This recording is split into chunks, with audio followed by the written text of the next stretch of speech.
Brigadier साहब, ये जो फोर लेन की कमेटी बनी थी संघर्ष के लिए, जब ये 2015 का नया एक्ट लागू हुआ था और हिमाचल में फोर लेन बनना शुरू हुए थे, आपकी अध्यक्षता में ये काम शुरू हुआ था और अब तक, क्योंकि काफी टाइम निकल गया है, अब तक फोर लेन की जो मसले हैं वो कहां तक पहुंचे?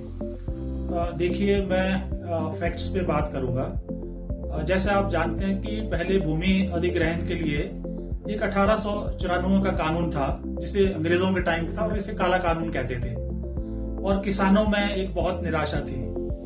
लेकिन 2013 में जब यूपीए की सरकार थी, एक भूमि अधिग्रहण कानून 2013 जो है पार्लियामेंट में लाया गया और यूपीए की सरकार और बाकी सभी जितने भी दूसरे दल थे उन्होंने इसको पारित किया।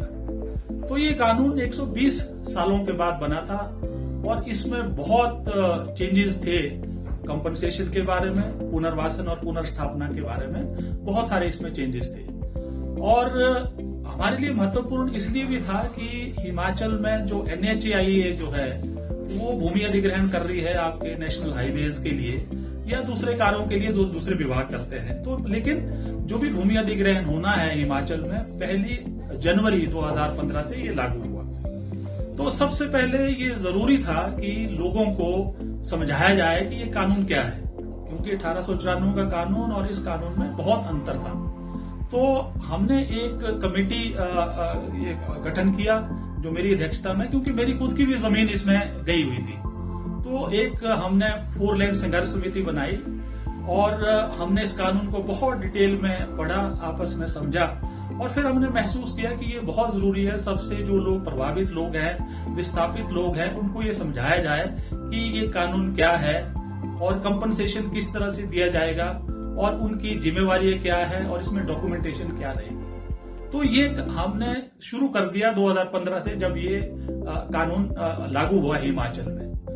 दूसरी बात जो इसमें जरूरी थी कि जिन्होंने इस कंपनसेशन और पुनर्वासन और पुनर्स्थापन के लिए फैसला लेना था, चाहे वो डिप्टी कमिश्नर्स हों, चाहे वो SDMs हों या चाहे वो लैंड एक्विजिशन ऑफिसर्स हों या दूसरे स्टाफ, तो हमने जितने भी DCs, SDMs और जितने भी लोग NHAIA के और शासन प्रशासन के साथ, उनके साथ अनेकों मीटिंगें की ताकि इस कानून के बारे में डिस्कशन की, उनको अवगत कराया और ताकि वो गलत जो है उनको कंपनसेशन ना दें और इस कानून का जो साइंटिफिक फार्मूला है वो लागू लोगों के ऊपर लागू। और इन दोनों में हमको सफलता भी मिली। कुछ एक शुरू में जो उन्होंने अवार्ड किए वो मतलब वो मानसिकता पुरानी थी, उस हिसाब से किए, लेकिन बाद में काफी बदलाव हुआ और जिससे लोगों को बहुत लाभ हुआ कंपनसेशन में, चाहे वो लैंड का कंपनसेशन था या चाहे वो प्रॉपर्टीज का था या मकानों का कंपनसेशन था। लेकिन 1 अप्रैल 2015 को जो समय की सरकार थी हिमाचल में, उन्होंने एक नोटिफिकेशन निकाली, अधिसूचना निकाली कि हिमाचल में जो भी भूमि अधिग्रहण की जाएगी उसके लिए केवल फैक्टर 1 दिया जाएगा। क्योंकि मैं ये कहना चाहता हूं कि फैक्टर 1 जो है, जो कानून है, इसमें फैक्टर 1 जो है वो इलीगल है, गैर कानून है, कानूनी है, गैर संवैधानिक है, क्योंकि इसमें कई हाई कोर्ट्स कह चुकी हैं, सेंटर की सरकार कह चुकी है।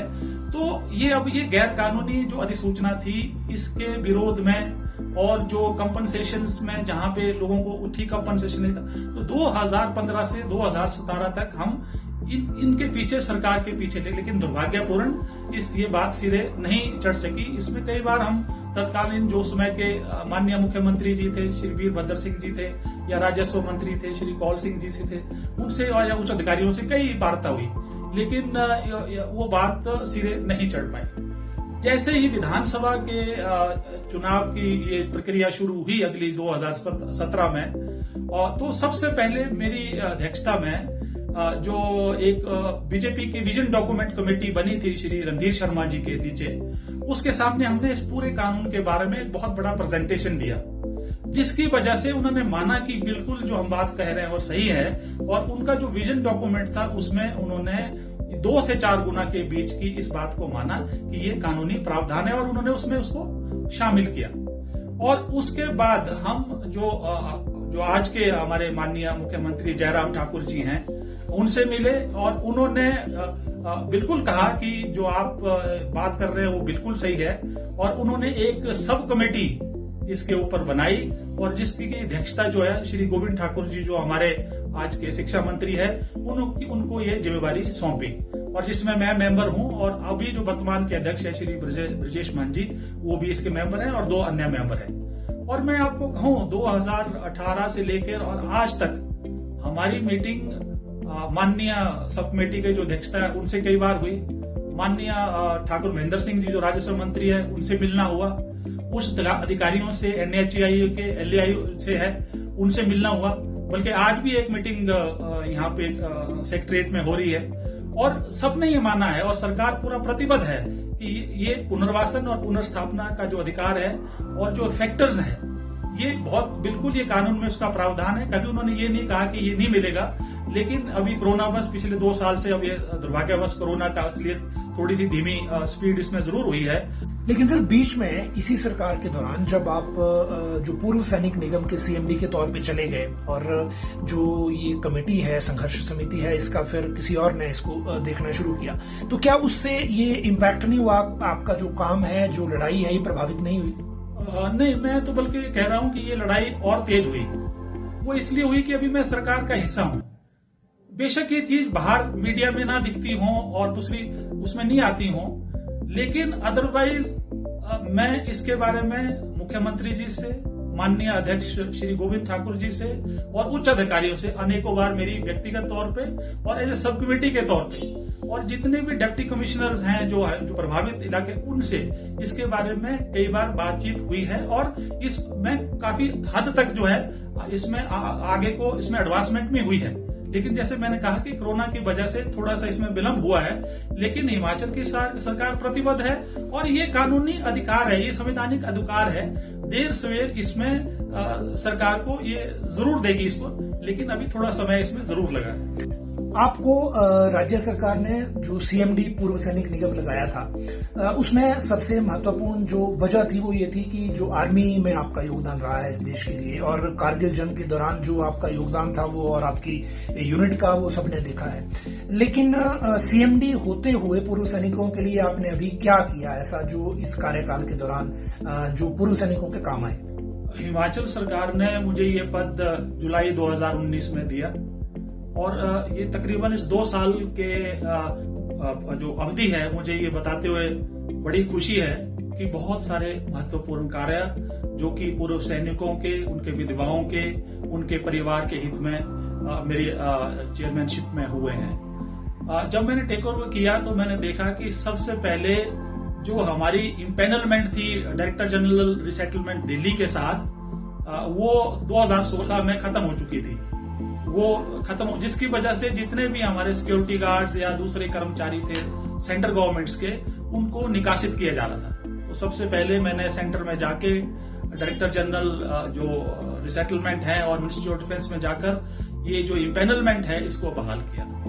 दूसरी अवधि ये कि मैं कह सकता हूं कि कोविड कार्यकाल में भी इतना मुश्किल होने के बावजूद भी जो हमारे कर्मचारियों की संख्या 1800 थी उसे मैं 2000 तक ले आया और जो लाभ है हमारा शुद्ध लाभ जो है पिछले साल तकरीबन 9 करोड़ में कर पाया और इस बार जो है 8 करोड़ के आसपास शुद्ध लाभ हुआ है। और अपनी तरफ से भी कोरोना के हालात को देखते हुए सरकार को 51 करोड़ की मदद जो है मेरी इन्होंने की है। जो हमारे ट्रक ऑपरेटर्स जो बरमाना में आपके दाड़ला घाट में थे तो वहां पर बहुत मुश्किल होती थी और कोरोना करके उनको इकट्ठा करना और डिमांड करना मुश्किल था।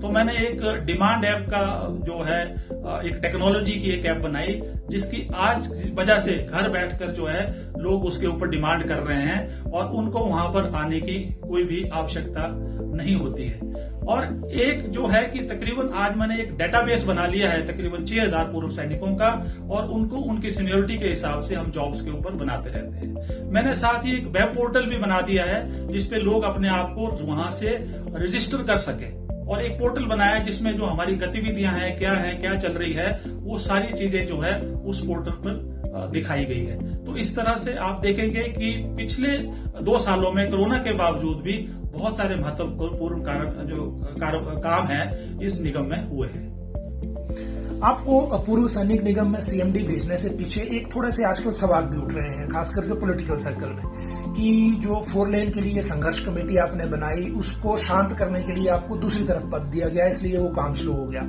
लेकिन थोड़ा सा बताइए कि पूर्व सैनिकों के लिए जो आपके काम थे वो क्यों यहाँ काम आए सिलेक्शन में? देखिए, ये बात सत्य नहीं है।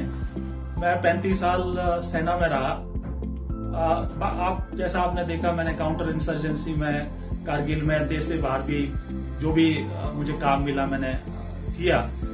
लेकिन मैं यहाँ में रिटायर जो है आर्मी ट्रेनिंग कमांड शिमला से हुआ, तो मैं ब्रिगेडियर एडमिनिस्ट्रेशन था, यहाँ प्रशासन की जिम्मेवारी पूरी थी।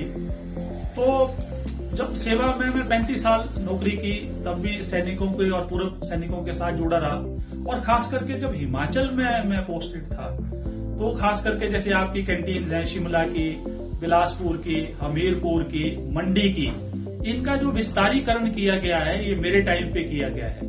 जितनी भी एक्सटेंशन काउंटर्स हैं बहुत सारे और मोबाइल कैंटीन्स हैं मेरे टाइम खोली गई हैं। जितनी भी पूर्व सैनिकों की समस्या पे एंड अलाउंसेस की हैं, विधवाओं की हैं, उनको मैं हर बार अटेंड करता रहा हूं। चाहे वो सीएसडी से रिलेटेड समस्या हो, चाहे ईसीएचएस से रिलेटेड समस्या हो, या किसी भी प्रकार की जो समस्या है, क्योंकि मैं इंडियन एक्स-सर्विसमैन मूवमेंट का पूरे हिमाचल का अध्यक्ष रहा हूं। आज के दिन मैं इंडियन एक्स-सर्विसमैन लीग का सदस्य हूं। मंडी के इंडियन एक्स-सर्विसमैन लीग का मैं चेयरमैन हूं। और रिटायरमेंट के बाद भी मैंने जैसे कि मंडी में वॉर मेमोरियल के लिए बात रखी, और मैं धन्यवादी हूँ रामस्वरूप जी का और मुख्यमंत्री जी का, जिनकी वजह से वहां आज एक वॉर मेमोरियल बना है। और इस तरह बहुत सारी अनेकों समस्याएं हैं जो पूर्व सैनिकों, क्योंकि वो हमारा ही परिवार है और हम जुड़े हैं। तो ये कहना कि मुझे 4 लेन से हटा के मुझे ये दिया गया, ये जो भी मेरी सेवाएं रही है, मैं बड़ी विनम्रता से कहना चाहता हूँ, जो भी मेरी सेवा रही है उसके मान सम्मान में श्री जयराम ठाकुर जी ने और हिमाचल की सरकार ने मुझे ये मान सम्मान दिया। ब्रिगेडियर साहब, एक पॉलिटिकल सवाल है कि हर बार जब मंडी से रिलेटेड कोई भी चुनाव आता है तो आपका नाम या तो पैनल में होता है या फिर चर्चा में रहता ही है। इस बार भी अनफॉर्चुनेटली मंडी संसदीय क्षेत्र में बाई इलेक्शन होने जा रहा है और अभी भाजपा की बैठकें जो है शिमला में चल रही है, जिसके लिए आप भी आए हैं। इस बार अगर पार्टी कहे तो क्या चुनाव लड़ेंगे या फिर इस बार भी चर्चा में ही रहेंगे? देखिए, ये बात तो सत्य है कि 2014 में भी मैं पैनल में था। 2017 में जब विधानसभा के चर्चा हुई थी तब भी मैं पैनल में था, और 2019 में भी मैं पैनल में था, और रामस्वरूप जी का जो कवरिंग कैंडिडेट था वो था। तो अंतिम चरण तक तो मेरा नाम पैनल में रहता है। लेकिन जैसा आप जानते हैं कि भारतीय जनता पार्टी की एक व्यवस्था है, एक मैकेनिज्म है, एक प्रक्रिया है, और मैं तो फौजी हूं और एक डिसिप्लिन पार्टी से भी जुड़ा हूं, समर्पित हूं, और जो भी उनका आदेश होता है, और हर बार जो भी आदेश हुआ, हमने कभी ये नहीं सोचा कि किसको टिकट दिया, क्यों दिया, और हम पार्टी के साथ जुड़े रहे और काम किया। और इस बार भी पार्टी जैसा जो निर्णय ले चाहे वो स्वीकार है।